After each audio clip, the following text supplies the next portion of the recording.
Okay, so we described, essentially the entire process of the meal offering. Flour is brought in a silver or gold basket by the owner. Frankincense oil is added. Kohen takes it, brings it to the southwest corner of the altar. Then he takes a fistful, puts it into another vessel. When he does that, he takes in the most oily part, but does not pick up any frankincense with it. And then he adds the frankincense, then brings it up to the altar, burns it, offers it. Once it reaches a certain point of burning, two different opinions we read yesterday, then the rest of it can be eaten by the kohen or has to be eaten by the kohen.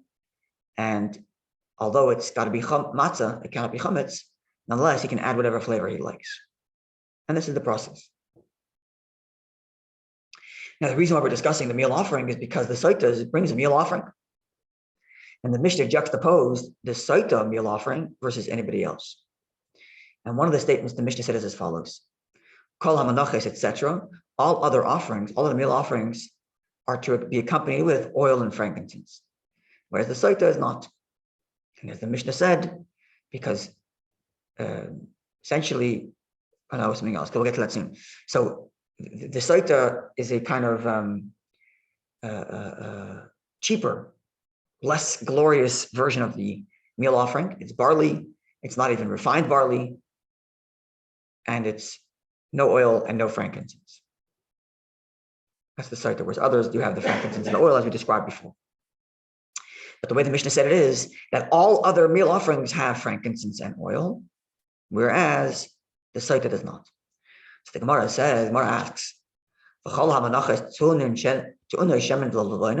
is it correct to say that every single other meal offering is accompanied by oil and frankincense?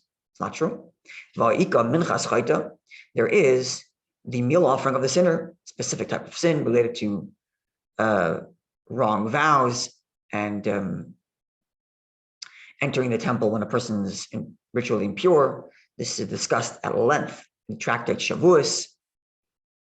But this other mincha, the sin offering, this meal offering of a certain sinner, where the Torah says, Lo yasim Allah hashamen, do not put upon oil, and do not put on any frankincense. So how could the Mishnah make an emphatic statement that every other meal offering is accompanied by oil and frankincense, with the exception of the Sotah? Here there's another exception. The other exception is the sin offering, the sin meal offering, minchas chayta, the meal offering of the sinner. So the Mishnah doesn't seem to be understood correctly. So how do we understand the Mishnah? Says the Gemara, okay, you don't look at the statements in and of themselves. Look at how the Mishnah flows. The statement in and of itself, you're right, is not complete because it says every other offering has frankincense and oil. And it's not true because there's the minchas chayta, there's a sinner's meal offering that doesn't have the frankincense and oil. But you have to look at the whole context of the way the Mishnah describes it. The Mishnah is trying to tell us that the Sotah offering, meal offering, is on the lowest rung. So it starts up by the highest and then goes to the lowest, saying others have frankincense and oil. Others don't have frankincense and oil, but they have wheat. Others aren't wheat, they're barley, but they're at least refined barley. And then finally, the Sotah has neither of these.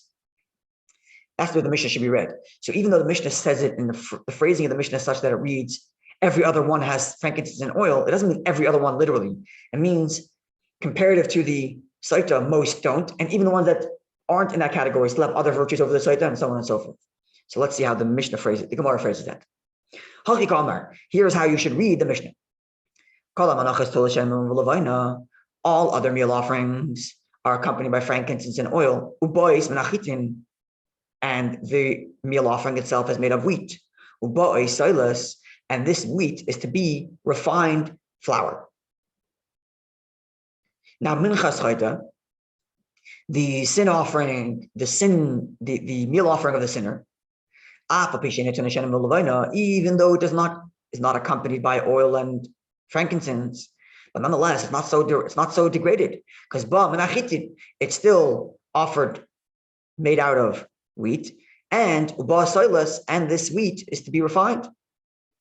Minchas ha'omer, the meal offering of the omer, which is the one we count the omer from the second day of Pesach all the way to Shavuos. It's around the meal offering, this meal offering that we offer, which allows us to then eat of the new crops.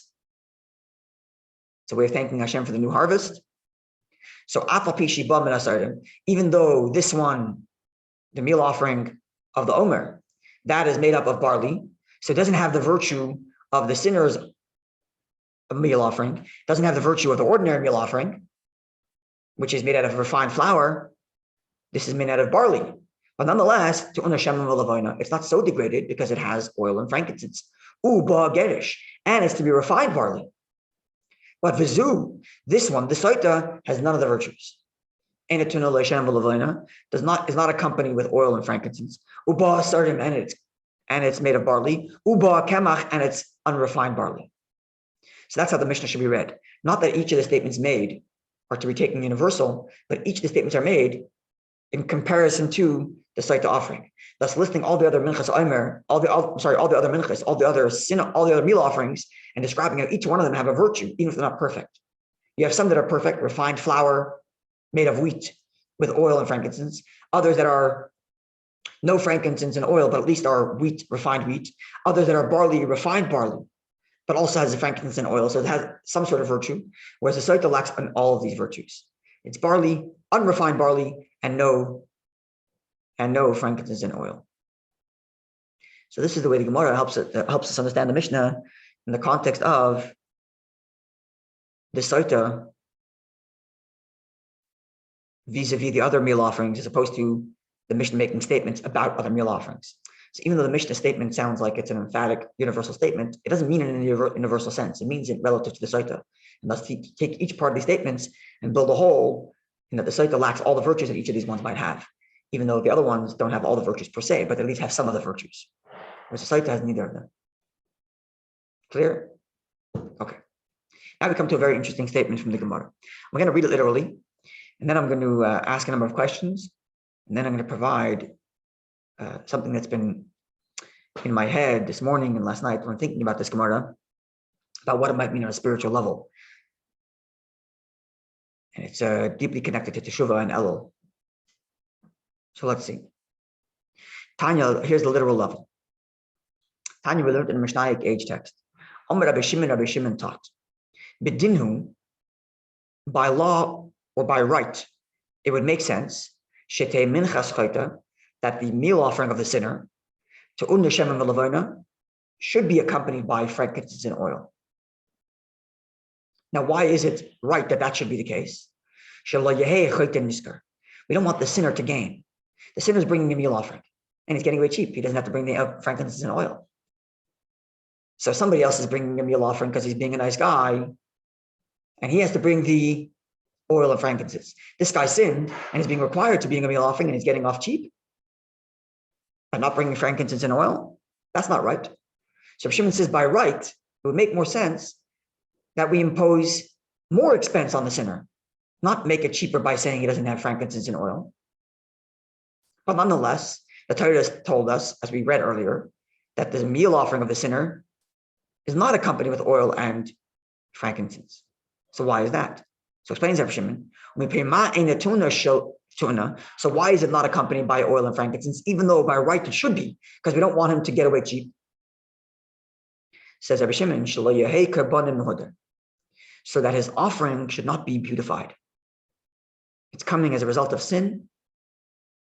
There's a negativity to it, and we don't want to glorify it. So do what you have to and move on. So even though by right we want him to spend more money because we don't want him to get away with cheap, but on the other hand, Torah says no, don't give him the frankincense and oil because you don't want to glorify this kind of offering because it's a sin offering. Okay.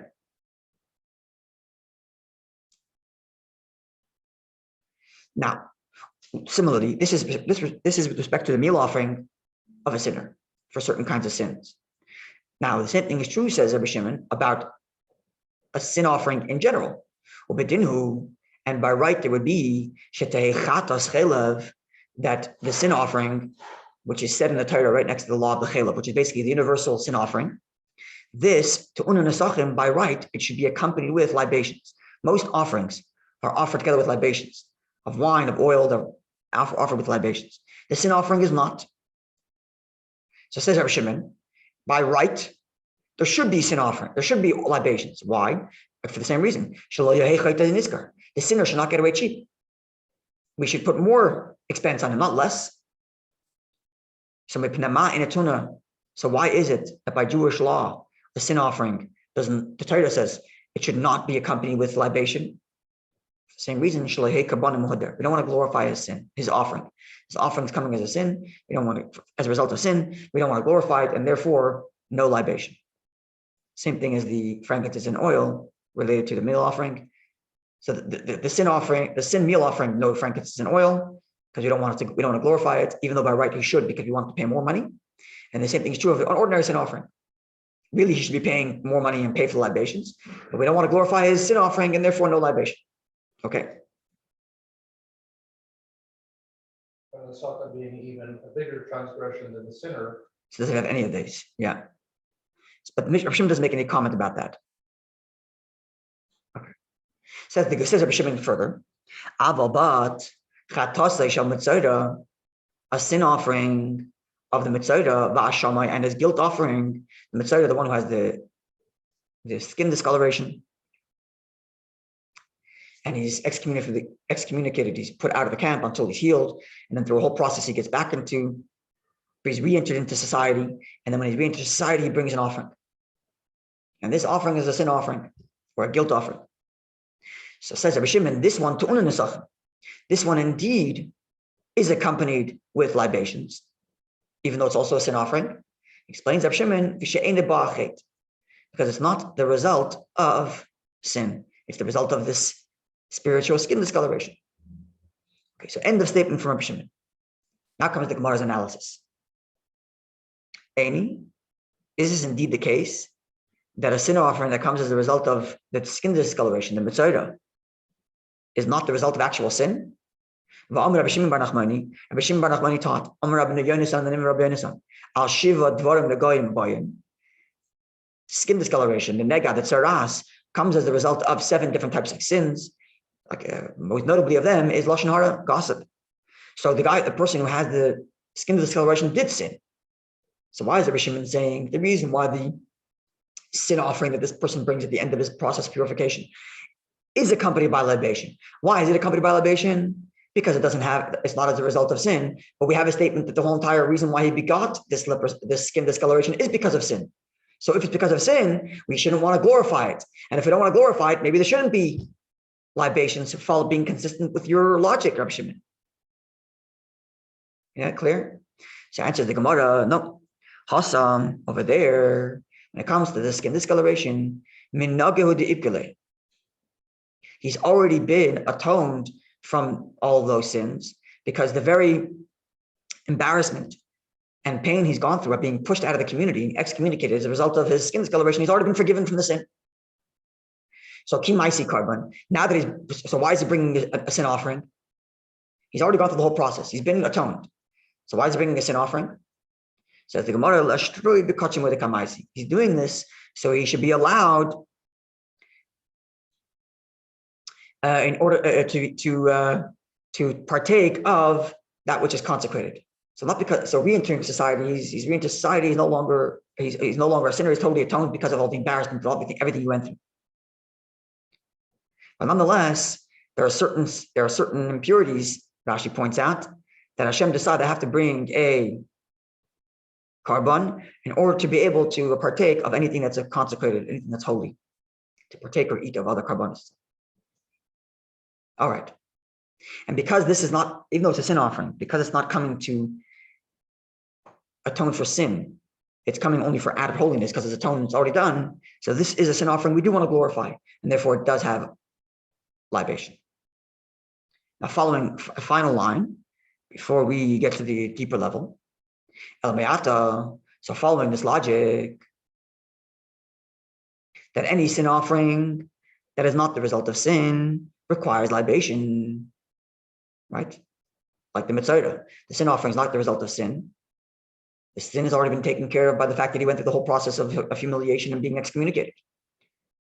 So it's a sin offering, yes, in terms of the way it's processed, but it's not as a result of sin, or it's not here to atone for sin, and therefore it's glorified with libation.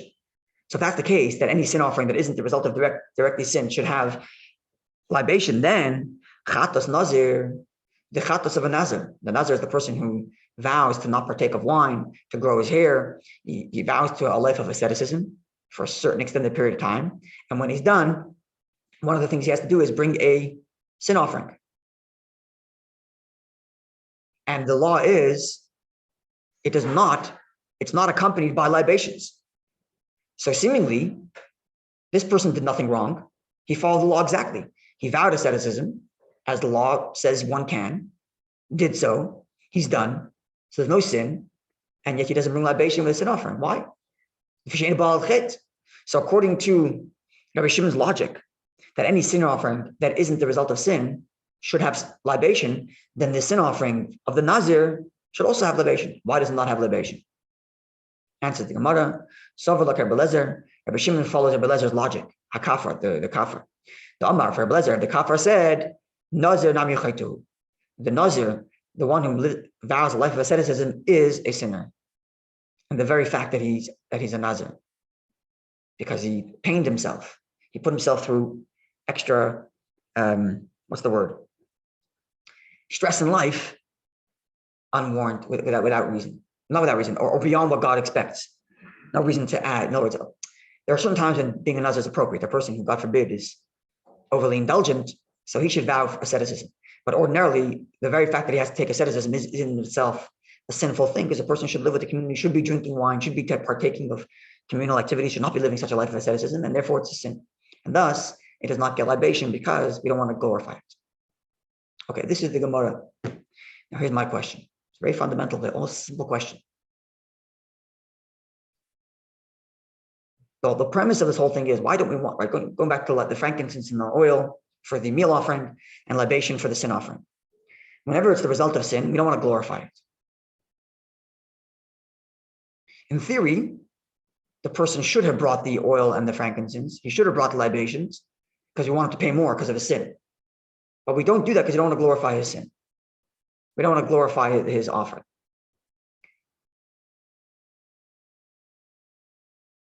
My question is like this. Why are we referring to this guy as a sinner? Shouldn't we refer to him as a Baal Teshuva, as a returnee? That's why he's bringing an offering. The whole offering is a result of his Teshuva. It's the result of his return. So why are we referring to him as a sinner? We don't want the sinner to gain, and therefore we should charge him more because I don't want the sinner to be saving some money on a cheaper offering. He's a Baal Teshuva. He's repented. That's why we're bringing an offering. And then we don't want to glorify his offering. Why don't we want to glorify his offering? Here's a person who's sacrificing because he wants to do teshuva. Why don't we want to glorify it? Still part of the process, though. Right, but why do we want to glorify? Why don't we want to make it beautiful? He's saying we don't want it to be beautiful. Muhudda, we don't have a beautiful offering. Well, why not? This is part of his teshuva. It should be the most beautiful, should it not? This is what's bothering me since I was learned a couple of days ago. What's going on here? Why don't we want to beautify his offering? We want to enhance his teshuva process. Then the following hit me. Rambam writes in the laws of teshuva, which we're learning on Wednesday and Thursday night, that one of the pathways of teshuva is teshuva at its essential core is a decision the person makes to no longer sin. Then there's what he calls darkei teshuva, the pathways of teshuva. Namely, the person changes his name, he changes location, he changes all of his attitudes and behaviors. And what stands at the core of the idea is that I'm a new person. That guy who sinned is no longer me anymore. I'm a new guy. It's a new name, new way of living, new attitudes, because I'm a new person. And the way the Rebbe puts it is, there's no longer room to punish because the sinner is no longer here. It's a new guy. It's a new person. I'm not that person anymore. Okay, that's the case. Then why are we referring to him as a sinner? He's about Teshuva. He's definitely not the old guy. So perhaps it means something like this. When Rabbi Shimon says that by right, we should have made the sinner bring frankincense and oil, perhaps in order that the sinner shouldn't gain, what that means perhaps is, by right, we should hold every Baal Teshuva to the highest standard of doing Teshuva, meaning not just the basic level, the meal offering, but also the frankincense and oil. He should have the highest level of teshuvah. Why? So the sinner that he leaves behind should have nothing left. No gain. His sinner shouldn't gain. He's about teshuvah, but there's a sinner that used to be him. And we don't want that old sinner to have any gain whatsoever. And because we don't want him to have any gain, we should really hold him to the highest standard. We should hold him to the highest standard. Let me put it this way. Rambam also writes there's different levels of teshuvah. Right? Teshuvah is the essential decision to no longer sin. But how deep is that decision? Rambam uses a simple formula. Rambam describes. A guy is on a deathbed. He knows he's about to die and says, I'm no longer going to sin anymore. Now, technically, he did teshuvah. He made a decision. He's no longer going to sin. But that decision will never have the chance to actually be tested because he knows he's going to die. So he did teshuvah, but you can't say that this is the highest level of teshuvah because maybe if he were to survive and be a young guy capable of sinning again and bump into the same woman, he'll fall for it again. So the highest level of teshuvah is someone whose decision to no longer sin is so deeply ingrained in him, not for fear of punishment, not for fear of retribution, but because he loves Hashem and he wants to do teshuvah the best way possible. And therefore, even if he's a young guy capable of sinning again and the woman's there in the same place, same location, he's on his trip in China and no one's going to know anything and he still doesn't do it. That's the real thing about teshuvah. And that's the way we make sure that the sinner in him doesn't have any gain, holding him to the highest standard. So Rabbi Shimon says, Badinu, it would be right that the sinner in him, the sinner he's leaving behind, should have no gain. How do you make sure he has no gain? By holding him to the highest standard and making him bring the highest level offering. And in theory, teshuvah should only count if a person's at the level where there's nothing left of the sinner. There's no gain to the sinner that he left behind. No chayt and isker. But at the end of the day, says the Torah, the meal offering does not have to have frankincense. Now, why? Because we don't want teshuvah we don't want teshuvah to be too high of a bar for entry. Too glorified. Because the person's going to say, I can't get there. It's too glorified. It's too big. I can't do this. I'm out. So Torah says, even if you do the most basic teshuvah, you make a decision to no longer sin. It's not the deepest level. It's not the highest level. And maybe later you might sin again. Your sinner gained, right? Your sinner may have gained because he didn't have to bring this high standard. We're still accepting it. This is what Hashem is saying. So Hashem is saying the door's open. Just the basic. Give me the basic, Hashem says. right. And your sinner may have gained. The sinner inside of him may have gained because, like this guy on the deathbed, the sinner inside of him, maybe he's not completely gone because if he was back in a situation before, he might actually do the sin. But nonetheless, you brought the meal offering, accepted. We don't want to make the teshuvah at such a lofty level of the sinner that the guy looks and says, I can't do this. Right. We don't This is expect perhaps you, what's going we don't on. expect you to become an Olympic gold medalist. Exactly. We just want you to exercise. Oh, that's good. Exactly. So, and this explains why when it comes to the Mitzvah does have to bring his sin offering does have to be glorified and added with oil and frankincense. Because he's already an athlete. Oh, because he's already been cleansed. His sin he left behind already. Now he's looking to bekachim. He's looking to get higher in holiness. You're looking to get higher in holiness. You're gonna have to put in that effort.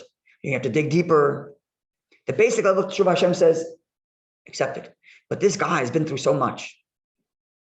He's cleansed already. He's already let go of his sin. He's a new guy. Now you're looking to elevate high levels of holiness. Yeah, that's a glorified level. And those levels are constantly higher and higher and higher glorified. And you got to put in the effort. You got to bring the frankincense and the oil and the libations, whatever it is you got to bring. You got to go higher and higher. You got to prove yourself. That's right. So the fact that he says we don't want the sinner to gain is not the person he himself. He's about teshuvah. What we mean is we don't want the sinner within him to have any gain. Now, if we don't want the sinner within him to have any gain, we have to set the bar way too high. So says the Gemara, even if the sinner inside of him gains a little bit, but at least he did the basic teshuvah, accept it. But if you're already about teshuvah and you're looking to get higher levels, you can't rely on the fact that, I did teshuvah, I'm good. Nah, it's higher levels, and that requires indeed more effort on the part of the one who's looking to gain higher levels of spirituality. This is perhaps a deeper way of understanding this Gemara. And this then explains why we conclude with the Nazir. At the end, the Gemara says, well, hold on a second.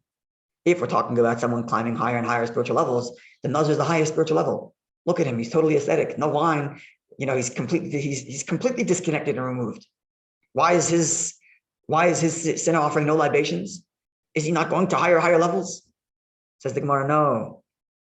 When you're going to higher and higher levels, it does not mean that you disconnect from reality. So the Nazir himself is a sinner. Because even as the Baal Teshuva grows, see, here's the basic level of Teshuva. Basic level. Then he adds libations, he gets the high levels of holiness, climbing higher and higher. So he might get this false notion that he should be a Nazir, detached from the world. So I think, that's also a mistake. You stay engaged, you're still friends with whoever you were friends with, even as you climb higher and higher levels. This is perhaps a personal kind of way of understanding all this teachings about the meal offerings and the sin offerings. Okay, so tomorrow, we're not going to do a class tomorrow because Hashem's help, we're going to be spending Shabbos at Rebbe's oil. So tomorrow morning, I'm going to be on a flight at this time. And God willing, we will pick up on Monday morning. We will continue our discussion. Good Shabbos, good Ner Shabbos, and a wonderful day, everybody.